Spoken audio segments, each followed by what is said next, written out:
Hello friends, welcome to my TET classes. Friends, आज हम पढ़ेंगे मैथ्स पेडागोजी। मैं बता दूं कि वैसे मैथ्स पेडागोजी हमने बहुत सारी मैं वीडियो आपको देख चुकी हूं, जिसमें से अभ्यास की तरह भी प्रश्न उत्तर हमारे चले हैं। तो अब लेकिन हमें अभ्यास करना है, इसलिए हम अभ्यास वाले प्रश्नों को देखते हुए चलेंगे। तो आइए स्टार्ट करते हैं अपनी वीडियो और देखते हैं पहला क्वेश्चन।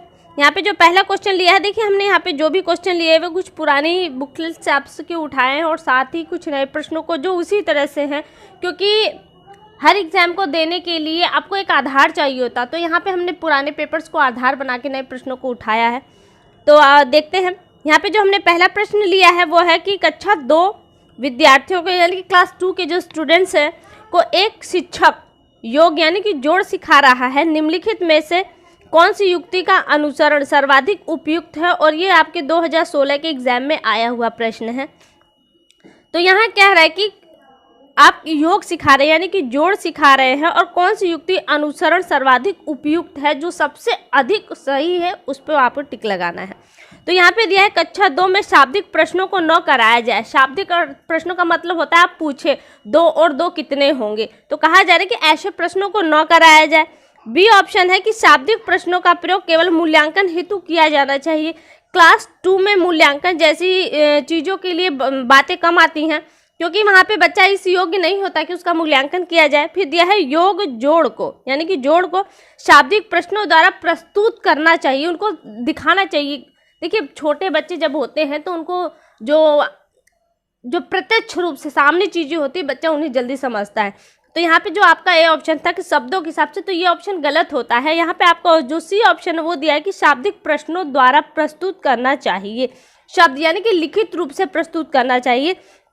और जो डी ऑप्शन है यहाँ पे दिया है कि आपका प्रश्न शाब्दिक प्रश्नों को अध्याय के अंत में कराना चाहिए। तो अध्याय के अंत में मूल्यांकन होता है। वैसे बीच बीच में भी इस चीज़ को देखना चाहिए कि बच्चा आपकी बातों को कितना गौर कर। तो यहाँ से जो सही आंसर बनता है कि वो ये बनता है, सी है कि जोड़ को शाब्दिक प्रश्नों द्वारा प्रस्तुत करना चाहिए ताकि बच्चा उसे अच्छे से समझ सके, यानी कि ऑप्शन सी यहाँ से आपका सही होता है। अगला प्रश्न देखिए, दूसरा प्रश्न दिया है कि गणित में त्रुटियों की एक महत्वपूर्ण भूमिका है। यानी कि आप गणित पढ़ते लिखते वक्त अगर कुछ त्रुटियां होती हैं तो उसकी क्या भूमिका है आपके मैथ्स में, और ये आपके 2016 के एग्जाम में आया हुआ प्रश्न है। तो यहाँ देखिए पहला ऑप्शन है गलत, क्योंकि गणित में त्रुटियों का कोई स्थान नहीं है। आप मैथ सॉल्व करते हैं तो क्या आपसे त्रुटियां नहीं होती हैं, इसलिए ये ऑप्शन आपका कहीं ना कहीं से गलत हो जाता है। बी है गलत, क्योंकि त्रुटियां लापरवाही दर्शाती है। लापरवाही के वशीभूत ही त्रुटियां नहीं होती, वरन आप पूरे सजग के साथ भी काम करें तो कभी कभी गलतियां होती हैं। तो इसका मतलब ये नहीं कि लापरवाही ही दर्शाती है। तो यहाँ से ये ऑप्शन भी आपका गलत हो जाता है। सी ऑप्शन है सही, क्योंकि यह बोध कराती है कि बच्चे गणित की अवधारणा की किस प्रकार रचना करते हैं। ये पॉइंट सही हो सकता है, लेकिन हमको चारों ऑप्शंस पढ़ने हैं। डी है सही, क्योंकि यह विद्यार्थियों को उनके प्राप्तांक के बारे में फीडबैक देती है। गणित का तात्पर्य यहाँ पे ये नहीं कि बच्चे कितनी उन्नति कितने अंक प्राप्त करते हैं। तो यहाँ से जो आपका ऑप्शन बनता है, यहाँ पे डी भी आपका लगभग गलत जाता है, और जो बनता है कि सही, क्योंकि यह सी ऑप्शन सही, क्योंकि यह बोध कराती है कि बच्चे गणित की अवधारणा की किस प्रकार रचना करते हैं, उनके अंदर जो फीड है उन चीज़ों को बाहर निकालने के लिए। तो यहाँ से जो ऑप्शन बनता है ऑप्शन सी सही बनता है आपका।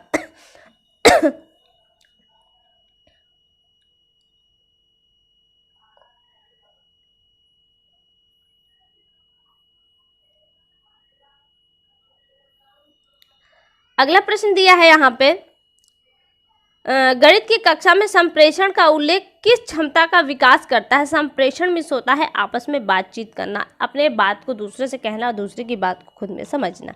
ये गणित की कक्षा में संप्रेषण का उल्लेख किस क्षमता का विकास करता है? जब संप्रेषण होता है तो कौन सी क्षमता विकसित होती है, ये बात पूछा गया है। ऑप्शन है आपके कक्षा में पूछे गए प्रश्नों का तुरंत उत्तर देना। संप्रेषण का तात्पर्य ये नहीं कि आप फाइनली तुरंत आपके प्रश्न करते हैं तो तुरंत आपको उत्तर मिल जाए। तो यहाँ से ये ऑप्शन आपका गलत होता है। दूसरा है गणित की समस्याओं पर दूसरे के विचारों का खंडन करना। हम दूसरे के विचारों को खंडन नहीं कर सकते, ये कोई भी सब्जेक्ट हो, मैथ्स की बात छोड़िए। तो यहाँ पे ये भी ऑप्शन गलत हो जाता है। सी है गणितीय विचार को सुव्यवस्थित, संचित और स्पष्ट करना। ये ऑप्शन हो सकता है। अगला ऑप्शन देखिए, दंड आरेख यानी कि बार ग्राफ को देखकर आंकड़ों का अर्थ लगाना, आंकड़ों को मात्र अर्थ लगाने के लिए ही संप्रेषण नहीं होता। तो यहाँ से जो आपका ये डी ऑप्शन ये भी गलत होता है। बचता है आपका सी ऑप्शन। तो सी ऑप्शन में दिया है गणितीय विचार को सुव्यवस्थित करना और संचित और स्पष्ट करना ही संप्रेषण की क्षमता का बच्चे के अंदर विकास करता है। तो यहाँ से जो आपका ऑप्शन सी है वो सही बनता है। अगला प्रश्न देखिए। अगला प्रश्न दिया गया है कि राष्ट्रीय पाठ्यचर्या रूपरेखा सिफारिश करता है कि प्राथमिक स्तर पर गणित के शिक्षा का केंद्र होना चाहिए। प्राथमिक शिक्षा पर क्या है कि गणित में शिक्षा का केंद्र होना चाहिए। अभी आपने पढ़ा होगा कि सब जगह शिक्षा का केंद्र बालक होना है, कि बाल केंद्रित शिक्षा होनी चाहिए। तो अब यहाँ पे देखिए आपके ऑप्शन क्या दिए गए हैं। पहला है गणित के अमूर्त विचार जानना। दूसरा है कक्ष में की गई पढ़ाई को विद्यार्थियों की दैनिक जिंदगी से जोड़ने में सहायता करना। ये बाल केंद्रित शिक्षा के लिए तो एकदम परफेक्ट पॉइंट है।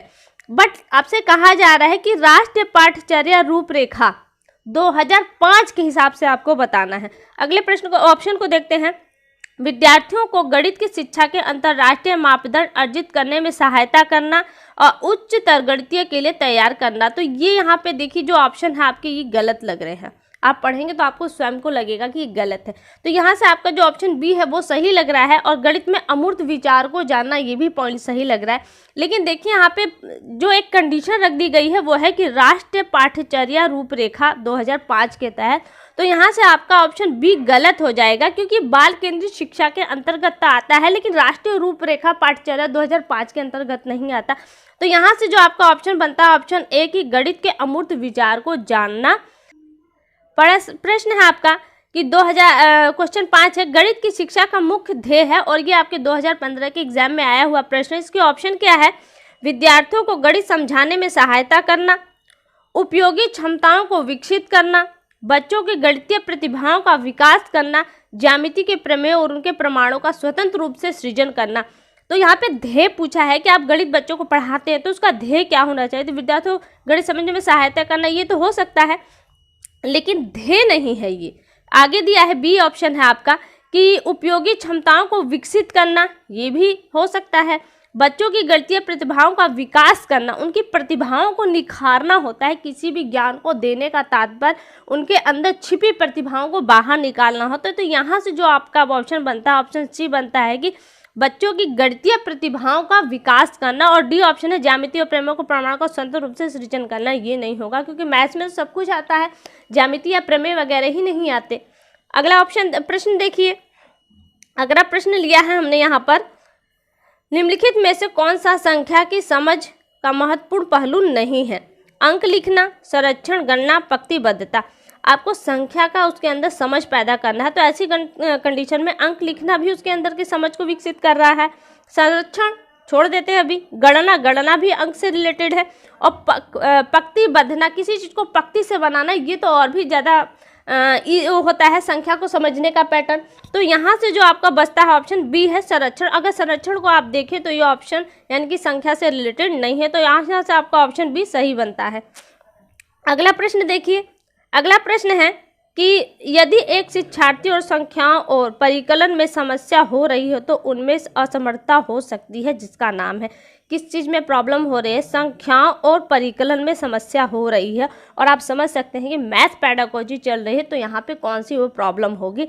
आपके ऑप्शन है गणित अक्षमता यानी कि डिसकैलकुलिया, दृश्य स्थानिक संगठन में असमर्थता, सी है पठन अक्षमता यानी कि डिसलेक्सिया, डी है लेखन अक्षमता यानी कि डिस्ग्राफिया। तो मैथ का जब भी आएगा तो आप जान लें कि डिसकैलकुलिया ही है इसका आंसर। तो यहाँ से गणित अक्षमता यानी कि ए ऑप्शन आपका सही हो जाता है। अगला प्रश्न देखिए।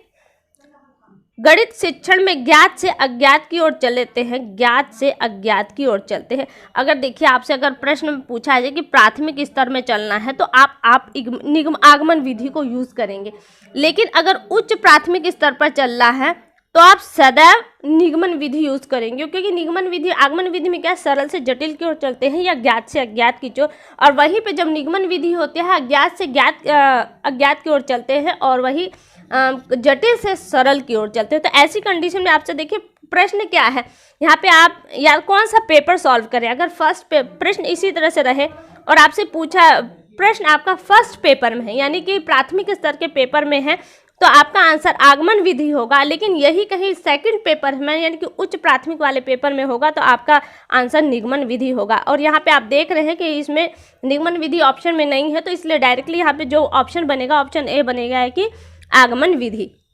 अगला प्रश्न देखिए, अगला प्रश्न है गणित में निदानात्मक शिक्षण का उद्देश्य है, और ये आपके 2011 और 18 के क्वेश्चन पेपर में पूछा गया है।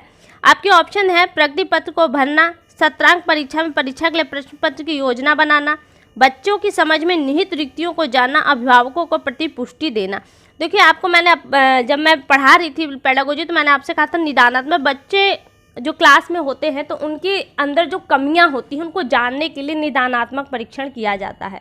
जब उस परीक्षण के बाद हम उन बच्चों को छांट लेते हैं तो उपचारात्मक परीक्षण करते हैं। यानी कि निदानात्मक होता है समस्याओं को खोजना, बच्चे के अंदर जो समस्याएं हैं उन्हें खोजना। तो ये पॉइंट देखिए आपके किस में नज़र आ रहा है, तो ऑप्शन सी आप देख सकते हैं कि बच्चों की समझ में निहित रिक्तियों को जानना ही निदानात्मक परीक्षण का उद्देश्य होता है। तो यहाँ से ऑप्शन सी आपका सही हो जाता है। अगला प्रश्न देखिए, इस वीडियो की आखिरी क्वेश्चन है, यहाँ पे दिया है कि नैदानिक परीक्षण किया जाता है। आप निदानिक, अब देखिए अभी हमने बताया कि जब आप परीक्षण पूरी क्लास का एग्जाम लेते हैं और इस कंडीशन में आप उन बच्चों को छांटते हैं जो कमज़ोर है, तो यहाँ पे दिया है कि आप निदानात्मक परीक्षण करेंगे तो किस कंडीशन में करेंगे। यहाँ पे ऑप्शन दिया है कि कक्षा के सभी छात्रों का करेंगे, विद्यालय के सभी छात्रों का, कमजोर छात्रों का, या प्रतिभाशाली छात्रों का। तो देखिए आप कैसा करेंगे, आप पहले वो देखेंगे कि किस छात्रों का है, तो ऐसी कंडीशन में आप पहले कमजोर छात्रों का नैदानिक परीक्षण करेंगे। तो यहाँ से आपका ऑप्शन सी सही बनता है कि कमजोर छात्रों का। तो फ्रेंड्स आज के लिए केवल इतना ही। वीडियो कैसी लगी इसके लिए हमें कमेंट करके एक बार ज़रूर बताएं, और अगली वीडियो में आपसे बहुत जल्द मुलाकात होगी। तब तक के लिए नमस्कार।